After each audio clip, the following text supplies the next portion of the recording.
Hello everyone, the पाठशाला के इस वीडियो में आप सभी का स्वागत है। इस वीडियो में हम बात करेंगे लास्ट वीक में हुई कुछ घटनाओं और इनसे जुड़ी इन्फॉर्मेशन के बारे में। तो आइए सबसे पहले बात करते हैं इंटरनेशनल या अंतर्राष्ट्रीय लेवल से जुड़ी हुई इन्फॉर्मेशन की। दुनिया भर में वैज्ञानिक कोरोना वैक्सीन को विकसित करने के लिए जी जान से जुटे हुए हैं। इस दिशा में अमेरिका की बायोटेक कंपनी मॉडर्ना ने सोमवार को एक अच्छी खबर सुनाई। उन्होंने कहा कि उनके वैक्सीन का पहला ट्रायल सफल रहा है। कंपनी के मुताबिक क्लिनिकल ट्रायल के पहले चरण में मार्च के पहले हफ्ते में चुने गए 8 लोगों को वैक्सीन के 2 डोज दिए गए थे और इन सभी में प्रतिरक्षा क्रिया देखी गई। दुनिया भर में लगभग 80 देश कोरोना से प्रभावित है। इनमें से 40 देशों ने अपने अपने देश में लॉकडाउन खोल दिया है। सबसे ज़्यादा कोरोना मरीजों के मामले में भारत दुनिया में 11वें स्थान पर है।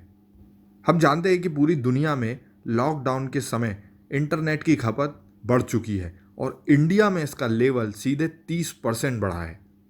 चीन से व्यापार समझौते पर अमेरिकी राष्ट्रपति ट्रंप ने कहा कि अब उनकी सोच बदल चुकी है और हम जानते हैं कि उन्होंने चीन पर कोरोना वायरस फैलाने का आरोप लगाया था। आइए अब हम कोरोना के आंकड़े देखते हैं। दुनिया भर में कोरोना से संक्रमित मरीजों का आंकड़ा 53.7 लाख पहुंच चुका है और दुनिया भर में 3,42,000 मौतें हो चुकी हैं। अगर हम भारत की बात करें तो भारत में कुल संक्रमितों की संख्या 1,28,840 पर पहुंच चुकी है और कुल 3,782 लोगों की मौतें भी हो चुकी हैं और अब तक देश भर में 53,706 लोग इस बीमारी से ठीक भी हो चुके हैं। अकेले अमेरिका में ही 15,90,000 से ज़्यादा लोग संक्रमित हो चुके हैं।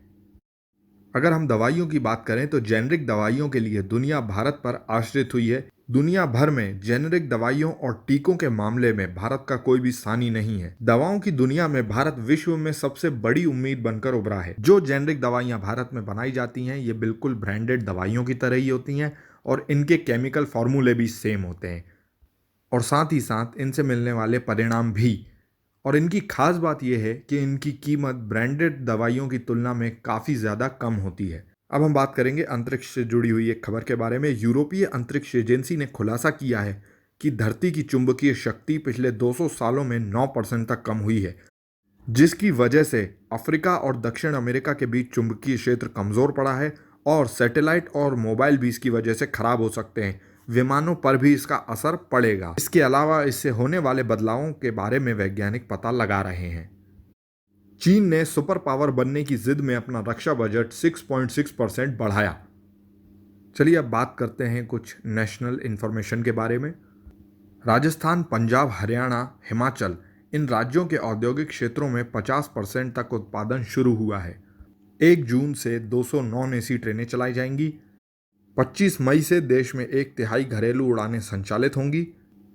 हाल ही में अभी जिस तूफान के बारे में हम बहुत ज़्यादा सुन रहे हैं यानी कि अम्फान, ये तूफान बंगाल और उड़ीसा तक पहुंच गया है। अम्फान तूफान की वजह से हवा लगभग 190 किलोमीटर प्रति घंटा की रफ्तार से चली। अयोध्या में राम मंदिर के निर्माण के लिए भूमि के समतलीकरण के दौरान शिवलिंग और कलश और कई तरह की कलाकृतियां, देवी देवताओं की मूर्ति, मेहराब वाले पत्थर और खंबे खुदाई में प्राप्त हुए हैं, जो वहां पूर्व से ही मंदिर होने का संकेत देते हैं। देश में 1 करोड़ लोगों को आयुष्मान भारत के तहत पीएम जय योजना से मिला मुफ्त और कैशलेस इलाज। उद्योगों में राहत का असर देखने मिला है और सीमित श्रमिकों के साथ उत्पादन शुरू किया गया है। आरबीआई ने रेपो रेट घटाए। अब रेपो रेट 20 साल के सबसे निचले स्तर पर हैं। ये अब 4% हुआ है। इसी के साथ रिवर्स रेपो रेट 3.35% किया गया है। आरबीआई के गवर्नर शक्तिकांत दास जी ने कहा है कि कोरोना से प्रभावित अर्थव्यवस्था को गति देने के लिए रेपो रेट घटाया गया है। तो ये थी लास्ट वीक की इन्फॉर्मेशन। इस वीक की इन्फॉर्मेशन आपको हम देंगे अपने अगले वीडियो में। आई होप आपको हमारा ये वीडियो पसंद आया होगा। अगर आप कोई स्पेसिफिक टॉपिक पर वीडियो देखना चाहते हो या हमारे वीडियोस में कोई इंप्रूवमेंट देखना चाहते हो तो कमेंट सेक्शन में कमेंट करके प्लीज़ हमें बताइए और इन्फॉर्मेशन और एजुकेशनल कंटेंट के लिए हमारे चैनल से जुड़े रहिए। Thank you so much.